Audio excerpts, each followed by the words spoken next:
115 TV 오신 여러분 환영합니다. 저는 스포조선 유동혁. 루키더 바스켓 이동환입니다. 12월 첫째 주 KBL 루멘팩트 2부 순서 시작을 해보도록 하겠습니다. 네. 자, 1부 순서 잘 보셨는지 모르겠습니다. 2부에서는 KCC, 캐롯, 현대모비스, 그리고 SK, 그리고 하나가 어디죠? DB입니다. DB 네. 가도록 하겠습니다. 자, 댓글우선 정책에서 댓글부터 소화를 하고 가도록 할게요. 자, 박지영님이 필리핀 외국 선수 가스공사를 제외한 모두가 성공적이네요. 네. 저 가스공사가 이제 벨랑겔 선수를 이대성의 백업으로 이제 역할을 전환했는데 네. 저는 좀 지켜볼 필요가 있다고 생각은 들어요. 네. 왜냐하면 벨랑겔 선수도 핸들러로서 재능은 있거든요. 그렇죠. 다만 이제 좀 약간 적응기, 과도기가 좀 있는데 지켜봐야 될 것 같고 저희가 또 주목해야 될 팀이 삼성이 이제 크리스찬 데이비드 지금 네. 약간 뭐 잔부상도 있고 몸을 만드는 단계인데 이 선수가 왔을 때 뭐 이동혁 기자께서 일부에도 얘기하셨지만 삼성이 약간 포워드의 어떤 비중을 높이는 어떤 농구로 약간의 어떤 변환을 줄 가능성도 있기 때문에 네. 요거는 좀 지켜볼 필요가 있지 않나라는 생각이 듭니다. 만약 네. 이 선수가 또 적응을 하게 되면 삼성도 전력 자체가 좀 단단해지면서 지금 수비가 워낙 좋기 때문에 단단해지면서 좀 더 좋아질 가능성이 있습니다. 네, 좋습니다. 자, 주단택님이 네. KT 은노코는 수비형으로 데려왔는데 실망감이 크네요. 이렇게 하시면서 어제 양홍석은 트랜지션 속공삼도 잘하는 걸 해야 한다고 보고 안 되는 거 억지로 시키면 무리가 올 것 같습니다. 이렇게 얘기를 하셨습니다. K시즌 좀 더 지켜보죠. 왜냐하면은 비시즌 때 준비했던 전략을 폐기를 하고 사실 새로운 전략을 하고 있기 때문에 새로운 부분을 하고 있기 때문에 이게 좀 과도기적인 부분들이 있고 이게 한 3-4경기 정도 좀 더 치르면은 이제 또 뭔가의 어떤 장단점이 나올 수 있으니까 그때 좀 보시면 좀 될 것 같습니다. 근데 지금 상태에서 KCC가 좀 많이 이제 부진한 건 사실이죠. 네, 그렇습니다. 자, 그리고 허창미님이 우리나라에는 어떤 스타일이 아바렌토스가 올 시즌 끝나고 평가를 받을 것 같네요. 너무 보수적인 우리나라 농구의 새로운 흐름이 되길 바랍니다. 이번 주에도 저희가 오비스 얘기할 때 이 선수에 대해서 얘기를 할 수밖에 없는 것 같아요. 저는 지금 댓글 쓰신 분의 어떤 내용에 공감을 하면서도 아바렌토스도 고쳐야 될 부분들은 있다라는 생각이 있어요. 약간 어떤 느낌이 있냐면 키아나 스미스 같은 느낌이 있어요. 여자 농구에. 여자 농구에. 그래서 그 부분 한번 우리가 모비스 편에서 정밀 분석하도록 하겠습니다. 네. 자, 일단 그럼 첫 번째 팀 캐롯으로 가보도록 할게요. 자, 캐롯 10승 7패 아직 2위입니다. 네. SK 이제 뭐 대패를 했지만 모비스전에서 신승을 거뒀고 LG전도 좋은 경기를 펼쳤습니다. 캐롯이 지금 사이클에 약간 좀 떨어져 있는 그런 상태예요. 예전에 굉장히 좋았던 부분에 비해서는 좀 떨어져 있는 상태고 SK전 이제 대패는 뭐 그럴 수 있다고 치지만 현대모비스전도 사실은 질 뻔한 경기를 이제 잡아냈고요. 그렇죠. 그다음에 LG전에서는 아깝게 졌습니다. 네. 아깝게 졌는데 뭐 여전히 이제 캐롯이 다크호스인 건 맞다. 그러나 지금 다른 팀들이 이제 전력을 정비를 하면서 뭔가 캐롯이 지금 만만치 않은 어떤 시험대에 들어가 있다. 지금 김승희 감독이 그렇게 예상을 했었었죠. 그렇죠. 이제 그런 이제 현실이 다가오고 있다. 이렇게 네. 보는 주가 아니었나라는 생각이 듭니다. 네. 그러니까 이게 KBL은 참 2라운드부터를 또 봐야 된다는 생각이 드는 게 요즘에 네. 김승희 감독이 그렇게 얘기하시더라고요. 뭐 최현민의 어떤 활약이라든지 이런 것들 사실은 이제 각 팀들이 준비를 뭐 이제 미처 예상을 못했거나 준비를 안 하거나 이런 상황에서 이제 1라운드에 그런 이제 반전을 좀 많이 일으켰다면 지금 이제 상대 팀들도 그걸 알고 이제 준비를 하는 시점이 되다 보니까 이게 이제 그렇게 안 통한다. 예. 그러니까 제가 계속적으로 말씀드렸던 게 어떤 부분이냐면 비시즌 준비가 좀 철저하지 않다. 팀들이 아니면 방향성이 올바르지 않다. 그런 팀들이 한 2-3개 팀들이 매 시즌 나와요. 맞아요. 지금 이미 몇몇 팀들이 네. 조정을 하고 있죠. 매 시즌 나와서 그래서 우리가 KBL 전망을 할 때 한 2라운드 정도를 지켜보고 나면 이제 윤곽이 드러난다. 다들 이제 실제 현장에 있는 감독님들이나 뭐 코칭 스태프나 아니면 잔뼈 걸고 스카우터들 다들 그렇게 얘기를 하고 계시거든요. 그래서 지금 아직 2라운드까지는 지금 1라운드 끝났고 지금 2라운드 이제 막바지인데 그렇죠. 까지는 좀 더 봐야 된다라는 생각이 들고 캐롯은 지금까지 너무너무 잘하고 있고 철저하게 준비를 했고 거기에 이제 팀 컨셉을 잘 맞춰 가고 있는데 위기 상황이 나올 수 있겠다. 그렇죠. 생각이 듭니다. 예. 예. 자, 그런 상황에서 이 선수 성장을 해내고 있습니다. 이정현입니다. 이정현 좋습니다. 네, 저희가 이제 지난 시즌에 이 선수 이제 신인으로서 어떤 가진 어떤 역량, 하지만 가진 단점들 얘기를 했었고 시즌 전에는 좀 더 지켜봐야 된다. 네. 예, 그리고 이대성 우산 효과가 없을 때 이 선수 어느 정도일까 얘기를 했었는데 지금 시점에서는 이 2년 차로서는 정말 뛰어난 활약을 펼치고 있습니다. 그런 와중에 기세희 감독님은 그 특유의 당근과 채찍, 그리고 이 선수를 지금 컨트롤하고 계십니다. 이번은 채찍 타임이죠. 채찍 타임입니다. 네네. 예. 그래서 이제 지금 모비스전 보면은 사실 이정현이 역전 위닝 어떤 돌파 득점도 올리고 네. 19점을 넣어서 사실은 뭐 엄청나게 칭찬을 받지 않을까라는 생각이 드는데 네. 오히려 김세희 감독님 경기 끝나고 이정현에 대해서 오히려 경기 운영이나 이런 부분에 대해서 조금 오히려 비판을 하는 이런 이제 약간 의아한 상황이 있었습니다. 그리고 이제 그래서 제가 그때 김세희 감독님 그렇게 얘기를 하시길래 그럼 구체적으로 어떤 게 문제냐라고 제가 그때 울산에서 여쭤봤었는데 네. 그때 보면은 그 작전 타임 때 이제 좀 지시하는 부분들을 이정현이 정확하게 이해를 하지 못하고 이제 플레이를 한다. 그러니까 의지는 항상 있대요. 의지는 되게 항상 넘치는데 이걸 알고 하지를 못하다 보니까 엉뚱한 플레이나 실수가 많이 나온다. 이렇게 얘기를 하시는데 그러니까 이정현이 지금 1번을 보면 1번을 보다가 한호빈 같을 때는 또 2번도 보고 이런 식으로 약간 콤보 가드로 가고 있는데 여기서 이제 1번 어떤 역량을 좀 키우는 과정에서 나오는 약간의 어떤 좀 고통이랄까요? 예, 성장통 진짜 예, 이 선수는 예, 그런 생각도 들더라고요. 예. 네, 그렇습니다. 하지만 이제 데뷔 2년 만에 지금 톱클래스 가드로 지금 성장을 한 상태고 톱클래스 가드가 누구냐라고 했을 때는 또 제가 이따가 또 말씀 갖다 좀 드리겠습니다. 네. 지금 일단 이 선수는 기본적으로 클러치 능력이 좋아요.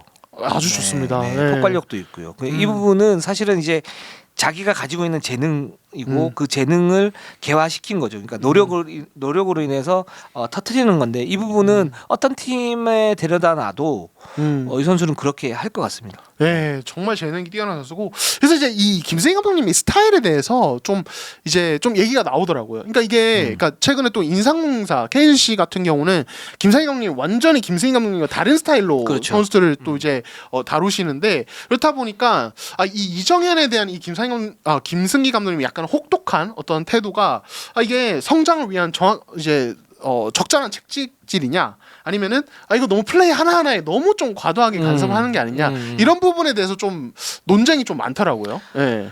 이게 케이스 바이 케이스이긴 한데 역대로 보면 그 역대 이제 확률로 보면 이렇게 했을 때 사실 김승인 감독 방법이 확률은 높아요. 확률은 높다. 네, 이게 바르다 안 바르다 뭐 옳다 그르다 이 문제를 떠나서 확률은 높아요. 결과물이 좋은.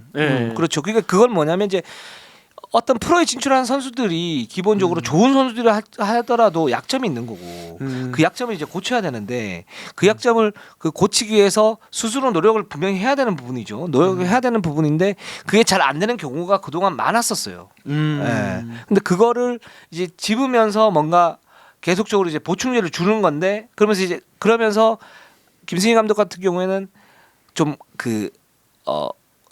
채찍을 줄 때는 세게 얘기를 하죠 아주.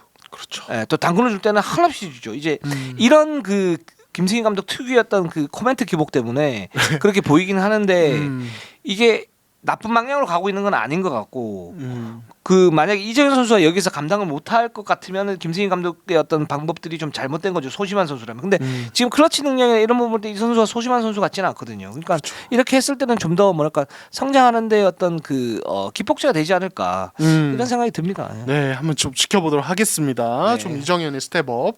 자, 그럼 이제 저희 현대모비스로 네. 한번 가보도록 하겠습니다.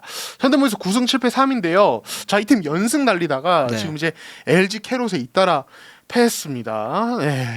LG전에서는 사실 저스틴 구탕이 어떤 맹활약을 하고 했기 때문에 4쿼터 이제 승부처까지는 잘 갔는데 거기에서 이제 뒤집혀 버렸죠. 그래서 그렇죠. 패했던 거고 캐럿전은 이길 수 있었던 경기인데 패했습니다. 네.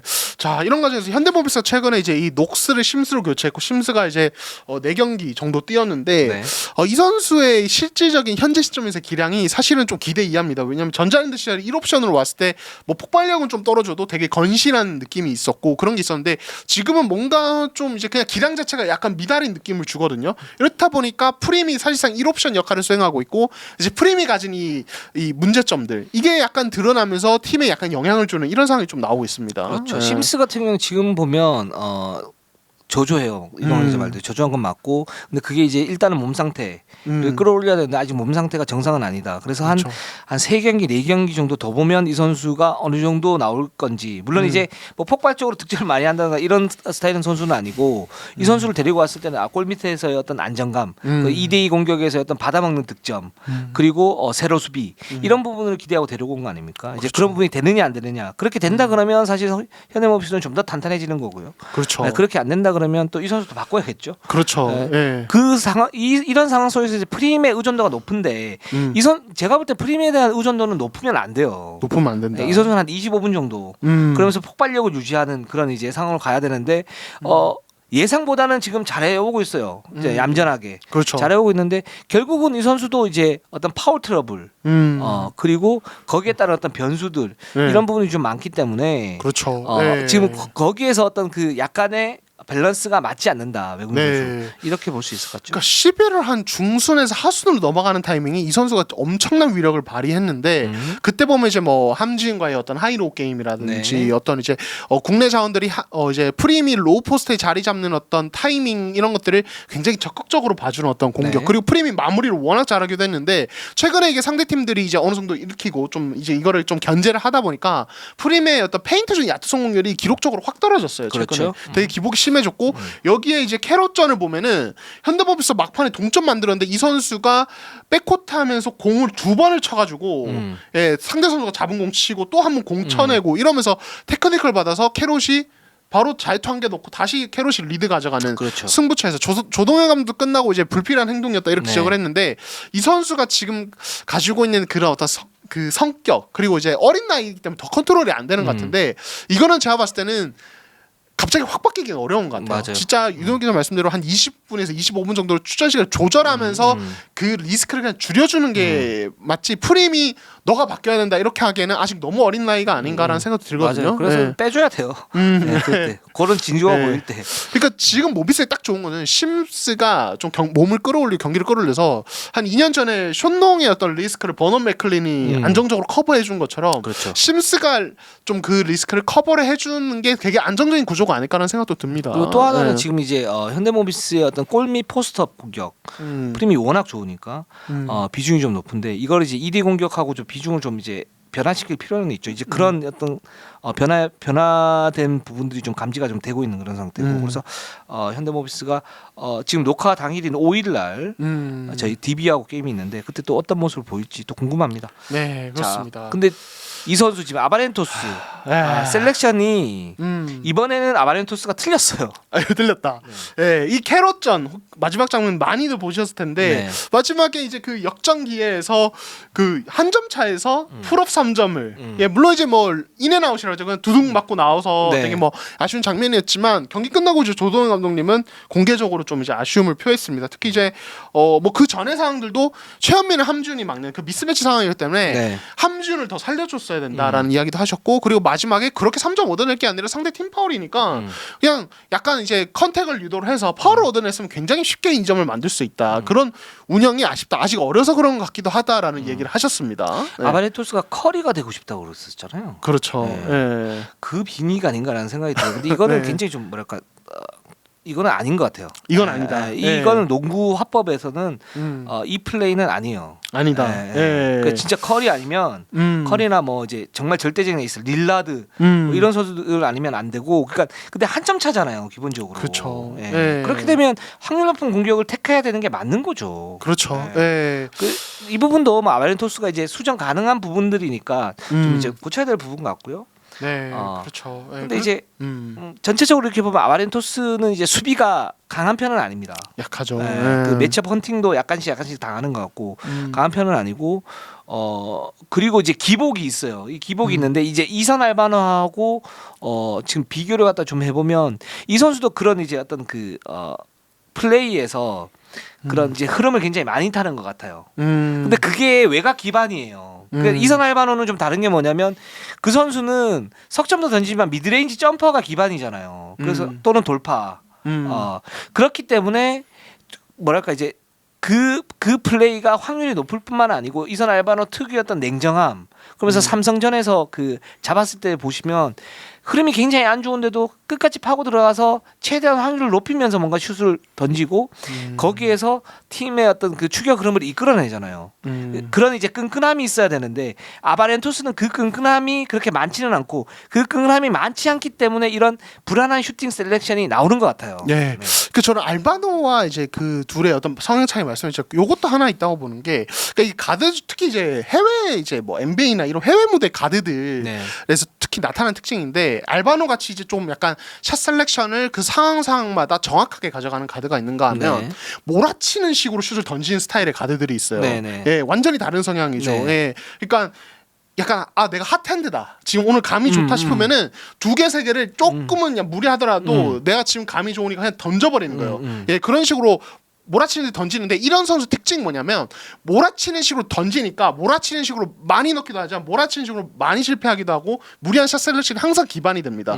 아바렌토스는 조금 그런 스타일인 것 같아요. 알바노는 그러니까 약간 뭐랄까 똑같이 3점을 5개 던져도 알바노는 상황마다 약간 점을 여기 찍고 잠깐 기다렸다가 숨 좀 고르고 찍고 이런 식이라면 아바렌토스는 파파파박 찍으려고 한다는 거죠. 이게 좀 이게 어떤 느낌으로 와닿을지 모르겠는데 그러니까 몰아치는 식으로 과감하게 많이 던지다 보니까 이게 좀 그 리스크가 더 커 보이고 모멘텀을 넘어줄 확률도 큰 거죠. 네. 예를 들어서 그러니까 그거예요. 그러니까 어떤 부분이냐면 그렇게 핫핸드다 그랬을 때 던지는 거에 대해서는 뭐라고 그러지 않아요. 그러니까 이제 거기에 대해서는 지금 현역 감독들도 그렇고 던질만 했어. 다 판단을 한다고. 그리고 나중에 그렇죠. 이제 스카우팅 리포트나 아니면 이제 경기 분석을 할 거 아닙니까? 그렇죠. 그랬을 때 저런 성향이 있고 저런 핫핸드이기 때문에 이런 부분에서 팀에 도움이 돼라고 합니다. 이제는. 그러니까 물론 그렇지 않은 감독들도 있기는 한데 그 비율이 무지하게 적어요. 그리고 조동현 감독도 그때 우리가 말씀했던 것처럼 흐름상 흐름에서 두 가지 흐름 했을 때 그때만 자제하라고 그러지 나머지는 던지라고 얘기를 하잖아요. 그러니까 그 정도만 해주면 전 된다고 봐요. 그러니까 이게 팬분들이 얘기하시는 한국 농구의 어떤 그 보수성 때문에 이 선수의 어떤 재능이 죽는 거 아니냐 이렇게 말씀을 하시는데 그런 부분도 있을 수 있지만 현 시점에서는 그게 한 1년, 2년, 2, 3년 전부터 좀 달라졌거든요. 그렇죠. 현 시점에서는 그 부분보다는 그 정말 디테일하게 케이스 바이 케이스로 이 부분은 잘 됐고 이 부분은 잘못됐으니까 이렇게 라고 나오지 예전처럼 뭐랄까 이거 던지면 안 되지. 근데 들어갔으니까 어쩔 수 없네. 뭐 이런 거 아니라니까요. 이런 그렇죠. 건 아니고 지금 이 상황에서는 1점 뒤지고 있는 상태에서 예를 들어서 상태라면 이거는 당연히 메인 볼 핸들러라면 가장 좋은 확률의 공격 선택을 해야 될 거 아닙니까? 그렇죠. 예. 이제 저는 그 부분에서 이 부분은 아바렌토스 완전히 잘못됐다. 완전히 잘못됐다. 요 케이스 바이 케이스를 놓고 봤을 때는 라는 생각이 듭니다. 네, 좋습니다. 과연 아마 제 생각에는 조동현 감독님이 또 이제 코치 시절부터 미팅을 굉장히 많이 하시는 분이지 않습니까? 그렇죠. 어떤 네. 느낌이냐면 지옥의 미팅 이런 느낌이죠. 그렇죠. 외국 선수건 국내 선수건 네. 아마 미팅을 좀 따로 가시지 않으셨을까. 네. 오늘 이제 원주 원정 경기 DB전에서 어떤 모습 나올지 한번 지켜보면서 앞으로 아마 아바렌토스 수정 보완할 거고 저는 얘기 한마디 좀 덧붙이고 싶은 게 아까 뭐 댓글에도 보수성 얘기를 했지만 저는 솔직히 아마추어 레벨과 프로 레벨에서의 어떤 지도자분들 스탠스는 좀 달라야 된다고 봐요. 이 똑같은 이슈에 대해서 아마추어 레벨에서는 그러니까 너무 심한 정도만 아니면 조금 이런 걸 조금 장려를 해주면서 선수들이 약간 과감함과 창의성을 가질 수 있도록 약간 조금 이제 푸시를 해주는 게 맞고 프로 레벨에서는 위너 로즈예요.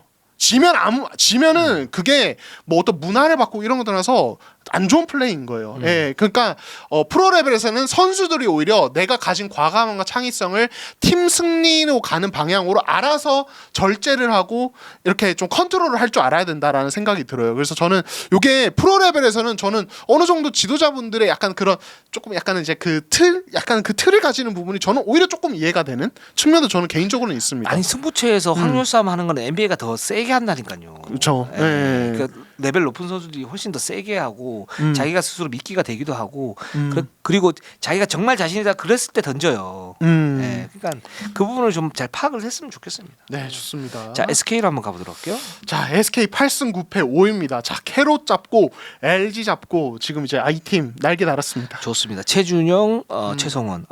최성원이 생각보다 더욱 알짜다. 예.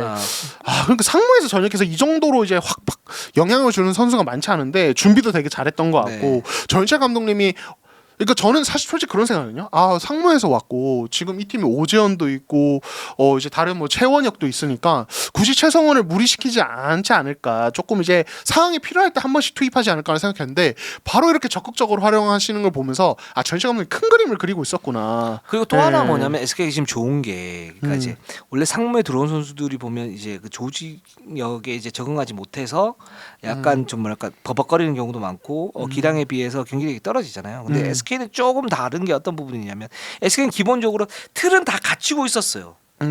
틀은 다 갖추고 있는 상태에서 그렇게 하는데 이걸 실행할 수 있는 사람 자원이 부족했어요. 네. 그게 제가 계속 말씀드렸던 지난 시즌 디펜딩 챔피언의 어떤 그런 경험이나 자산이 분명히 있긴 하다. 객관적 전력이 떨어지면 그래서 버티는 힘이 있을 거고 이 팀도 상황 싸움을 할 수 있을 거다라고 말씀드렸던 근건데 그러니까 틀은 만들어 놓고 있는데 최준영이 들어왔어요. 그 최성원은 오재현이나 최원혁과는 또 다른 게 공수 겸장이잖아요. 그렇죠. 그러니까 그 틀을 만들어 놓은 상태에서 이 선수를 딱 투입을 시켜버리니까 연착륙이 되면서 SK 전력이 확 늘어나는 이제 그런 효과를 발휘하고 있는 것 같습니다. 네. 자 이런 상황에서 전시아 감독님 요즘에 끝나고도 심기가 불편한 상황이 계속 네. 벌어지고 있습니다. 캐롯전 끝나고도 이제 좀 이슈가 있었고 LG전 끝나고도 이거 솔직히 이긴 게 기적이다. 네, 그러니까 이제 선수들이 객관적 전력이 늘어난 상황에서 어떤 이제 SK 그 특유의 약간의 어떤 방심이나 약간의 느슨한 이런 것들에 대해서 전시 감독님 적극적으로 약간 채찍질을 하고 계십니다. 네. 이게 저는 이해가 가는 게 물론 그럴 수 있어요. 그 어떤 거냐면 너무너무 힘들었는데 자 최준영이 왔어. 최성원이 왔어. 그리고 우리가 이겨. 네. 예전의 모습을 찾아간 것 같은데 좋아. 네. 그러면서 오늘 게임 그동안 너무 힘들었으니까 네. 오늘 게임 좀 캐럿전도 막 대승을 거뒀어요. 야 좋아. LG네. LG 사랑해요. 네. LG야. 네. LG 약하지. 강하지 않아. 근데 그래서 열심히 하겠지만 뭐 정신적으로 약간 좀 이렇게 해이함이 살짝 오면서 해보니까 만만치 않네. 뭐 이런 느낌, 이런 느낌. 그러면서 그 방심하면은 그게 흐름이 이어지면서 농구가 희한한 게 이어지면서 결국은 마지막에 뭔가 독이 돼서 오잖아요. 그렇죠. 그래서 계속적으로 사령탑들은 푸시를 하잖아요. 그렇죠. 집중해라라고 푸시를 하는데 이제 그런 부분들이 이제 최근에 약간 있어요. 네 맞아요. 그러니까 전체 감독이 극약 처방을 쓴 거죠. 네, 그렇죠. 그 절자 감독님이 사실 그 전에 이제 그 객관적 전력이 좀 떨어졌을 때 이탈자가 많아서 떨어졌을 때는 이런 어떤 그 처방을 그렇게 많이 쓰지 않으셨어요. 그 선수들이 안쓰럽다 그랬거든요. 네. 그러니까 이거는 진짜 선수들이 너무 고생하는 걸 알겠는데 이제 강해지고 선수들이 조금 이제 편안해지니까 오히려 약간 한번 잡으시는 것 같아요. 그래서 여기서 그 해이함이 나오는 상황들이 줄어들었을 때 SK가 그 지난 시즌 어떤 그 디펜딩 챔피언의 면모를 비로소 찾아갈 수 있지. 여기서 우리 최준용 최성원 왔고 우리 잘해 이렇게 되면은 이거는 그냥 애매한 또 순위로 애매한 어떤 모습이 이어질 수 있다 이렇게 판단하시는 것 같아요. 그렇죠. 네. SK는 방심하면 안 됩니다. 네. 지금 8승 9패 5할도 안 돼요. 지금 아직 5할 아니에요. 5할이 안 돼. 네. 그렇습니다. 그래서 전희정은 진짜 딱 이제 타이밍 주머니에 넣고 계셨다가 처방전을 팍 내미신 약간 그런 느낌입니다. 이때만 기다리신 것 같아요. 네 좋습니다. 그래서 네. 캐롯전에서 이 쿼터 막판 거센 항의로 테크니컬 파울을 받았고 아마 벌금이 나오겠죠. 그렇죠. 그렇습니다. 농계다. 예. 몸을 던지셨어요. SK를 살리기 위한 농계였다. 그렇죠. 그 월드컵에서 또 갑자기 축구 얘기지만 벤투 감독이 몸을 던지셔서 퇴장 나가지 않으셨습니까? 김영건 대신에. 예, 이게 또 화제였는데 축구 보시면서 농구 생각 많이 해주세요, 다들. 저 이렇게 월드컵이 쏠린 것이 어떻게든 농구로 끌어올리기 위해서. 근데 요런 부분 지금 펜을 하나 깠잖아요. 네. 펜 하나 깠잖아요. 요거 다음번에 안 통합니다. 잘. 심판부도 다 알고 있거든요. 그렇죠. 그래서 제가 볼 때는 이거 살짝 일찍 쓴 느낌은 있는데 어쩔 수 없었다. 어쩔 수 없었다. 네. 네, 좋습니다.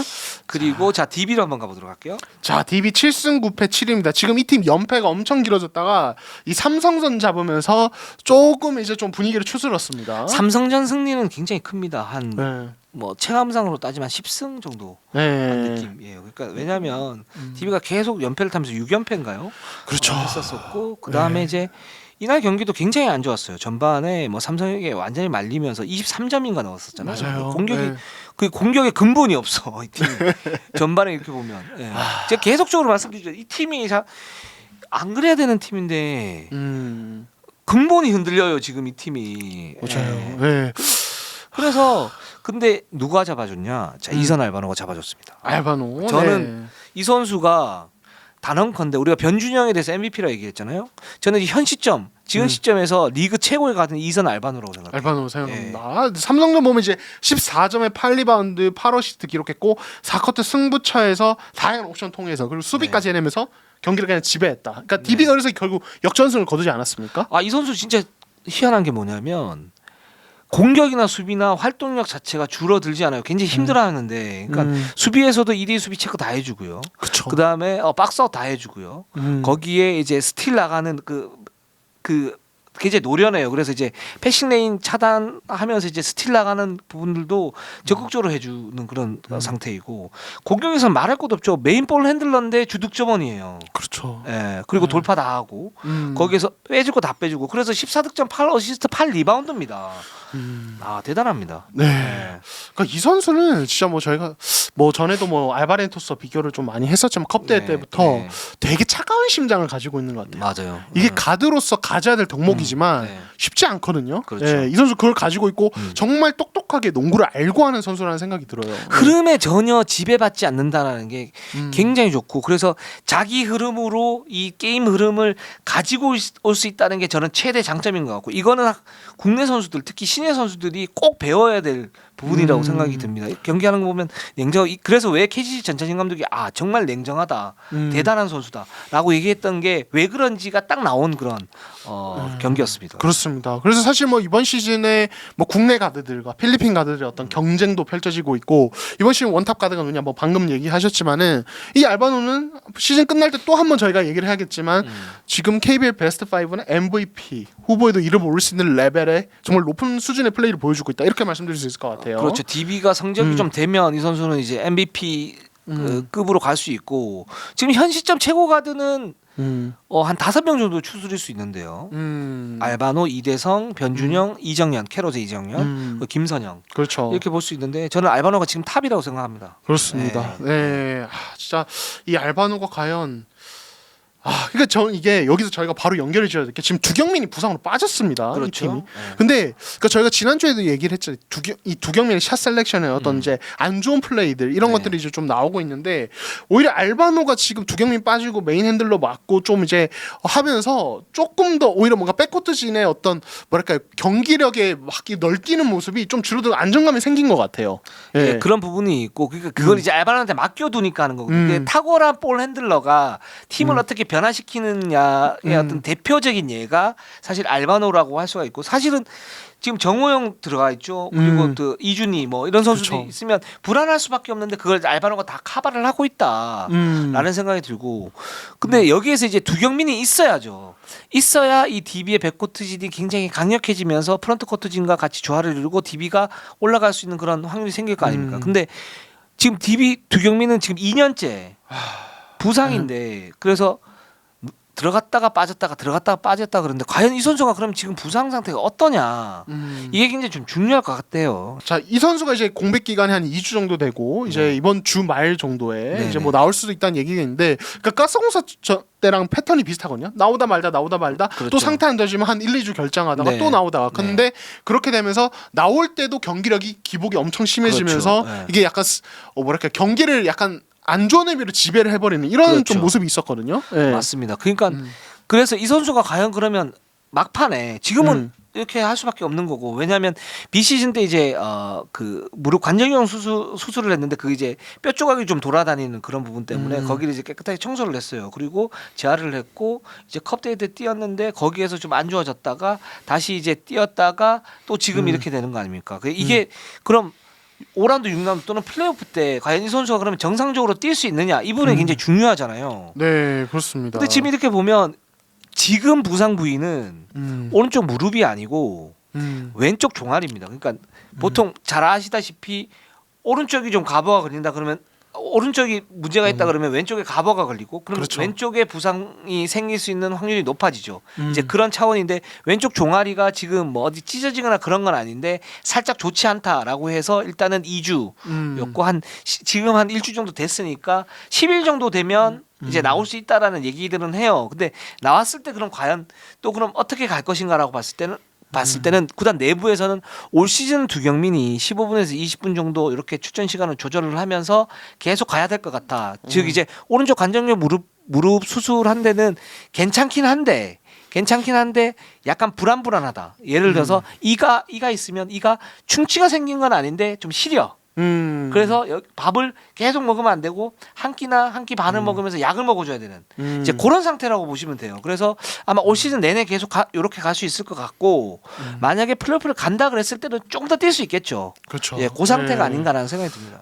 이렇게 이제 두경민이 이제 어떻게 보면 관리가 필요한 어떤 시즌이 됐다고 볼 수 있는데 이런 상황이면 결국에는 이제 알바노의 역할이 더 커지는 수밖에 없고 그 결국에는 이상훈 감독님의 어떤 로테이션 운영에도 변화가 생길 거고 아까 말씀하셨던 이 정호영이나 이준희의 출전 시간이 뭐 사실 불안하지만 늘어날 수밖에 없는 상황이에요. 그러니까 백코트진의 이슈가 되게 좀 많아지는 그런 상황이라고 볼 수 있을 것 같아요. 그런데 여기에서 또 1옵션인 두한 헤르난데스가 발바닥 부상으로 지금 3주 정도 나올 것 같습니다. 네, 지금 좀 악재가 많네요. DB는. 그렇습니다. 그래서 DB가 사실 삼성전에서 뭐 두한 헤르난데스도 저는 이제 마음에 들지는 않습니다만 어쨌든 공격력은 굉장히 좀 탁월하고 최근에 좀 많이 개선된 그런 모습을 보였었고 삼성전에서 이선 알바노와 2대2 공격을 통해 가지고 역전의 어떤 기틀을 마련한 선수 아닙니까? 근데 이 선수가 또 빠진다라는 것은 또 레나드 선수가 이제 홀로 고군분투를 해야 되고 뭐 대체 그 외국인 선수를 데리고 와야 되지만 대체 외국인 선수가 많지 않은 그런 상태고 지금 KCC나 KT 같은 경우에 대체 외국인 선수 지금 보고 있는데 마땅한 선수가 지금 없기 때문에 좀 뭐랄까 계속적으로 보고 있는 그런 상태잖아요. 그렇기 때문에 DB가 위기다 여전히 이런 생각이 듭니다. 네, 좋습니다. 자 KCC로 한번 가보도록 하겠습니다. 마지막입니다.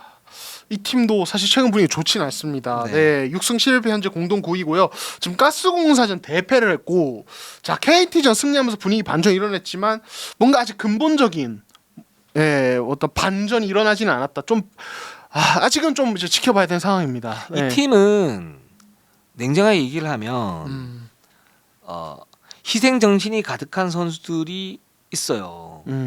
근데 그게 누구냐면 이승현. 정창영, 뭐 김지현. 그렇죠. 근데 지금 라거나 선수와 호응 선수가 기복이 너무 심해요. 너무 심하죠. 그 라거나 선수는 제가 볼 때는 이제 기량의 어떤 하락세 이 부분이 있는 것 같고 그래서 상대적으로 파워가 부족한 팀들을 만나면 잘하기도 하지만 기본적으로 수비 고건도가 매우 낮다. 매우. 예, 그래서 이 라거나 선수는 어떻게든 제가 볼 때는 뭔가 마련을 해야 되는데 지금 이제 라그나 선수 출전 시간을 줄여야 되는 거고 이 라그나 선수가 지금 계약 때문에 내년 시즌까지 뛴단 말이죠. 근데 원래 내년 시즌까지 뛰는데 사실 KCC가 내년 시즌 우승 후보 우승을 노리고 있지 않습니까? 송교창 선수까지 돌아오기 때문에. 근데 지금 라거나가 만약에 1옵션이다 이러면 KCC는 제가 볼 때 우승 확률은 많이 떨어집니다. 네. 그 이유가 여러 가지가 있죠. 네, 여러 가지가 있는데 지금 이제 KCC 수비 로테이션 스타일이나 이런 거 보면은 지금 이거는 의도적인 것 같아요. 전생 감독님이 라거나가 2대2 수비나 뭐 어떤 트레이션 이런 데서 활동량을 어느 정도 가져가길 원하시니까 그 이제 어떤 수비 로테이션 돌 때 라거나는 페인트 좀 밖을 벗어나지 않습니다. 무조건 그렇죠. 있고 다른 쪽에서 다른 국내 선수 이걸 다 커버하도록 약속이 되어 있는 모습이에요. 그래서 아까 이제 가스공사 수비 방법을 얘기를 했을 때 넥스트 커버리지 얘기를 했을 때 그 필 디펜스, 필 디펜스 같은 경우에는 그 빅맨진이 사실 어떻게 다운이 돼도 옆에서 도와줄 수 있기 때문에 그 2대2 수비에 대해서 어느 정도 보충이 되잖아요. 그렇죠. 이제 그래서 그런 수비를 하는 것 같아요. 그러니까 이게 KCC 입장에서는 어떤 새로운 시도라기보다는 어쩔 수 없는 선택 그렇죠. 이런 부분인 것 같아요. 네, 이게 진짜 어쩔 수 없는 부분인데 이게 지금 이제 가스공사전 특히 보면은 이게 이 외곽 자원들의 어떤 수비 로테이션 부담으로 너무 많이 이어져서 구멍이 너무 많이 생기더라고요. 맞습니다. 이게 그러니까 단순히 뭐 라거나는 그래도 뭐 득점 많이 하고 리바운드 잡아주고 이거 오케이인데 그렇게 한 명이 쉬어버리면 이게 나머지 4명의 수비 부담이 가중되는데 근데 KCC가 그럼 나머지 4명이 지금 에너지 레벨이나 컨디션이 지금 최상이냐 이것도 아니에요. 지금 라거나가 같은 이제 어떤 수비에서 오케이 너는 그냥 안에 쳐줘라 이게 허용된 선수가 그러니까 NBA에서 봤을 때도 뭐 제임스 하든 몇몇 선수한테만 이게 허용이 돼요. 근데 그 선수들은 공격 코트 생산선이 압도적이에요. 그렇죠. 근데 라거나는 그런 상황도 아닌데 이런 어떤 수비에서 좀 이제 엄청나게 배려를 받는 거죠. 그럴 수밖에 예. 없는 그런 상황이고 왜냐면 예. 제퍼슨이 지금 뛰게 되면은 슈팅의 약점 그리고 골밑 수비의 약점이 있으니까 그 운명의 결정목기로 지금 쓰는 것 같아요. 그렇습니다. 이게 라건 선수 자세히 이렇게 보시면 골 밑에서 활동력이 골 밑에서 세로 수비가 전혀 안 됩니다. 안 돼요. 그래서 그냥 쉽게 허용을 해요. 맞아요. 그리고 또는 이제 지능적으로 파워를 끊거나 뭐 이렇게 하는데 그리고 그 공격 시에서도 골 밑에서의 포스트업 1대1은 안 돼요, 잘. 예, 밀려나는 경우가 많고 확률이 굉장히 많이 떨어집니다. 그래서 그걸 잘 못 써요. 기본적으로. 그러니까 수비에 구멍이 생기는데 공격에서도 그냥 자기가 지금 잘할 수 있는 뭐 미드레인지 점퍼라든가 뭐 간혹가는 3점 슛이라든가 이런 부분만 던지기 때문에 영향가가 많이 떨어져요. 맞아요. 그래서 이 라거나는 좀 문제가 있고 이게 이 문제가 지금 팀 디펜스에 많은 영향을 미치기 때문에 KCC는 대체 카드를 좋은 선수를 데리고 와가지고 그래서 타일러 데이비스를 데리고 오려고 했던 이유가 그거 같아요. 네. 좋은 선수를 데리고 와서 라거나 선수의 출전 시간을 확 줄여야 됩니다. 그렇지 않고는 제가 볼 땐 KCC 올 시즌 쉽지가 않아요. 맞습니다. 네. 네. 또 하나는 허웅 선수인데 허웅 선수도 이렇게 보면 최근에 원래 수비 약점이 좀 있는 선수였거든요. 그렇죠. 원래 수비 약점이 좀 있는 선수였고 근데 최근에는 약간 의지마저 좀 없어요. 어떤 느낌이냐면 뭐 가스공사 초반에 이렇게 보면 실책하고 난 다음에 백코트를 거의 포기한다든가 아니면 2대2 수비할 때 스크린에 걸리면 아예 들어가지는 않는다든가 이게 한 최근 4-5게임 정도 나왔었거든요. 그렇게 하면 자 라거나와 호응이 같이 뛰었을 때 코트 마진이 급격히 줄어들 수밖에 없어요. 수비에서 구멍이 생겨버리니까. 그렇죠. 그러니까 구멍이 하나만 있어도 사실 나머지 4명이 부담이 커지는데 이게 2명이 되어버리고 이렇게 되면 그리고 이게 산발적으로 그리고 또 수시로 자꾸 나온다. 이러면 사실은 이러면 팀 플랜 짤 수가 없죠. 맞아요. 코칭 스태프 입장에서는 경기 플랜이 안 짜져요. 네. 이렇게 그리고 근데 이게 또 예를 들어서 뭐 벤치 자원이다 이러면은 사실 출전 시간 줄여버리면 돼요. 다른 선수를 쓰면 되는데 에이스급들을 그렇죠. 잃어버리면 이건 사실은 그냥 경기 운영이 안 되는 수준으로 가버리는 거죠. 네. 여자농구 같은 경우에 우리은행이 지금 신한은행 김남비 선수를 데리고 오고 김소니아 선수를 FA 보상으로 주지 않았습니까? 그랬을 때 그 결단을 내렸을 때는 가장 기본적인 이유가 뭐냐면 자 박지현 선수가 팀 디펜스 이해도가 좀 떨어져요. 어쩔 수 없는 거잖아요. 경험치 때문에. 근데 김소니아도 많이 떨어져요. 그렇죠. 그러니까 한 명이 떨어지는 거 어떻게 보면 메울 수 있는데 나머지 선수 워낙 노련하니까 2명이 이렇게 돼버리니까 이게 수비 근간이 흔들려 버리고 팀 전력 자체가 떨어지는 그런 이제 효과가 나온단 말이죠. 그래서 바꿨어요. 네. 근데 지금 보면 라거나나 호응은 여기에서 어떤 기량의 문제도 있고 의지의 문제도 있는 것 같아요. 좀 수비에 좀 더 신경을 써야 됩니다. 그렇습니다. 그렇지 않으면 팀 자체가 확 떨어져요. 그렇습니다.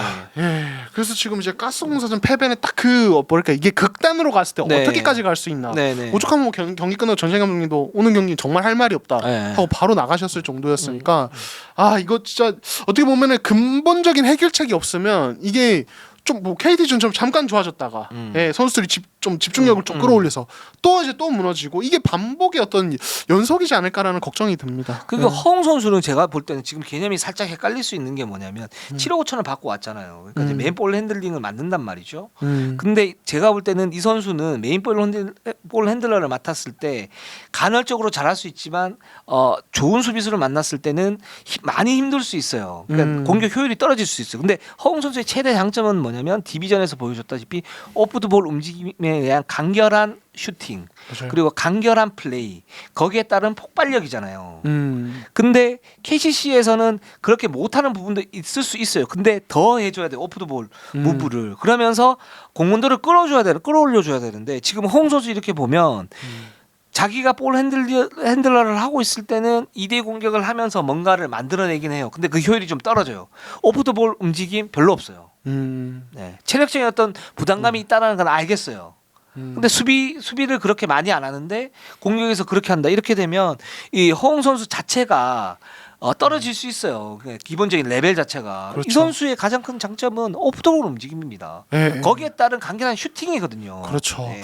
지금 이제 저희가 지난주에 얘기하면서 또 이제 뭐 전성현처럼 써야 된다는 얘기를 했는데 네. 사실 전성현도 최근에 그 이제 좀 약간 다른 옵션들을 늘렸다가 네. 요즘에 이제 김승희 감독님이 이거 조금 문제가 있다. 네. 전성현이 좀 너무 많은 걸 하려고 네. 생각이 많다. 이렇게 하면서 전성현이 최근에 이걸 또 많이 줄였어요. 그렇죠. 많이 줄이면서 오히려 이정현이나 한호빈 혹은 또 이제 로슨에게 그 어떤 다른 옵션들을 주면서 전성현이 정말 약간 더 간결한 식으로 네. 약간 움직임을 바꿨는데 저는 이거 KCC도 똑같이 하는 게 좋지 않을까 하는 홈도 생각이 그렇게 해야 들어요. 됩니다. 네. 네. 그렇게 하지 않으면 답이 없어요. 이 선수 같은 경우에도 그러니까 굉장히 막 슈퍼스타 그러니까 인기 스타죠. 인기 스타고 하지만 사실 농구 어떤 기량적인 측면에서 이렇게 본다면 이 선수도 약점이 있는 선수거든요.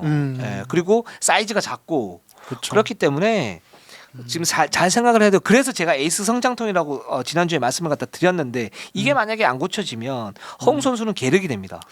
그러니까 이제 여기서 뭐 또 갑자기 NBA 거는 좀 그런데 네. 골드스테이트가 딱 그렇게 하는 커리를 그렇게 써요. 네. 예, 진짜로 오프볼 무브 기반 무조건 기반 오프볼 무브. 이 선수가 득점 잘하고 슛 뭐 능력 뭐 기습적 삼질 좋다고 해서 이 선수에게 2대2 빈도를 극단적으로 높이지 않습니다. 왜냐하면 커리가 운동 능력에 한계가 있기 때문에 그런 식으로 썼을 때는 효율이 떨어진다는 걸 알고 있거든요. 그렇죠. 네. 예, 그래서 기본적으로 게임 플레이 봤을 때 오프볼 무브 기반으로 다른 쪽에서 이제 커리의 오프볼 무브를 살려주는 식으로 이제 그래비티를 극대화하고 그렇죠. 4쿼터 승부처에서는 커리가 볼 잡는 비중 좀 늘리면서 커리와 그린의 2대 핸들 2대 게임 통해서 승부처를 게임을 지배해 버리거든요. 네. 이런 식으로 좀 뭔가 그 선수의 스타일과 장점에 맞는 플랜을 가져가는 게 낫지 않을까라는 생각이 들어요. 그렇죠. 네. 허웅 선수는 굉장히 좀 뭐랄까 생각을 잘해야 돼요. 네. 그러니까 팀 동료를 최대한 많이 활용할 수 있는 그런 플레이가 자신의 가치를 극대화시킬 수 있다라는 것을 알아야 될 것 같은데 지금 하는 플레이를 보면 그렇지 않아요. 그렇습니다. 네, 좋습니다.